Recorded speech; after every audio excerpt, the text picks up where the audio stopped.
Christ అనే మూవీని తీసినటువంటి డైరెక్టర్ మెల్ గిబ్సన్ ఆ చిత్రాన్ని చాలా అద్భుతంగా చిత్రీకరిస్తున్నారు. యేసు ప్రభు వారిని కొరడాలతో కొట్టేటటువంటి సన్నివేశం వచ్చినప్పుడు అక్కడున్న రోమన్ సైనికుల యొక్క కొరడాలకు 4 శాఖలుంటాయి. ప్రతి శాఖకు 4 గాలపు ముళ్ళు ఉంటాయి. ఒక్కసారి ఆ కొరడాతో కొడితే 16 చోట్ల చీలిపోతుంది. ఆ సన్నివేశాన్ని వారు ఒరిజినల్ గా తీయాలి అనే ఉద్దేశముతో యేసు ప్రభు వారి యొక్క పాత్ర పోషిస్తున్నటువంటి జిమ్ క్యావిజల్ అనే వ్యక్తిని అప్పటికే అతని దేహమంతా ఒక కవచంతో నింపారు. అయితే అతనిని బండకు బంధించి మొదటి దెబ్బను కొట్టారు. ఆ వ్యక్తి చాలా అద్భుతంగా ఎమోషనల్ గా నటించాడు. రెండవ దెబ్బ కొట్టారు, అదే స్పందన అతనిలో ఉంది. ఆ మూవీ తీస్తున్నటువంటి డైరెక్టర్ అనుకుంటున్నాడు చాలా అద్భుతంగా ఈ వ్యక్తి నటిస్తున్నాడు అని.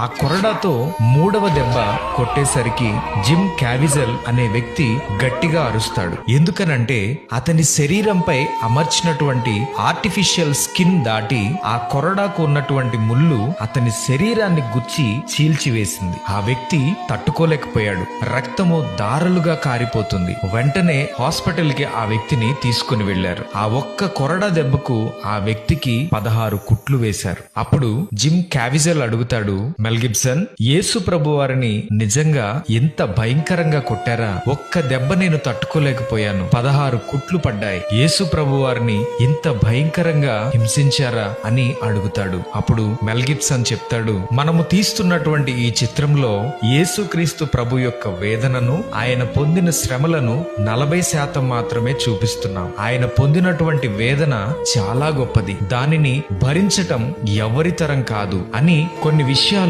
యేసుక్రీస్తు ప్రభు వారి గురించి చెప్తున్నప్పుడు హాస్పిటల్లోనే బెడ్ మీద ఉన్నటువంటి జిమ్ క్యావిజల్ అనే వ్యక్తి వెంటనే మోకాళ్ల మీద పడి ఆయనను సొంత రక్షకునిగా అంగీకరించి మారు మనసు పొందుతాడు. అప్పుడే ఆ వ్యక్తి ఒక తీర్మానం తీసుకుంటాడు, నా శరీరం బలహీనమైనప్పటికీ ఎలా అయినా ఈ చిత్రాన్ని పూర్తి చేయాలి. సర్వ మానవాళి కొరకు, అందరికీ పరలోక రాజ్యాన్ని ఇవ్వటం కొరకు ఆయన పొందిన వేదనలు, శ్రమలు కళ్లకు కట్టినట్లుగా చూపించాలి అనే ఉద్దేశముతో ఆ వ్యక్తి మరలా ఆ చిత్రంలో ఆ పాత్రను పోషించటానికి సిద్ధపడతాడు. సిలువ మోస్తున్నప్పుడు అతని భుజము చెదిరినప్పటికీ, భయంకరమైనటువంటి జ్వరము ఉన్నప్పటికీ ఆ వ్యక్తి ఆ చిత్రాన్ని పూర్తి చేస్తాడు. ఆ చిత్రాన్ని చూసి కొన్ని లక్షల మంది ప్రభువును తమ సొంత రక్షకునిగా అంగీకరించారు.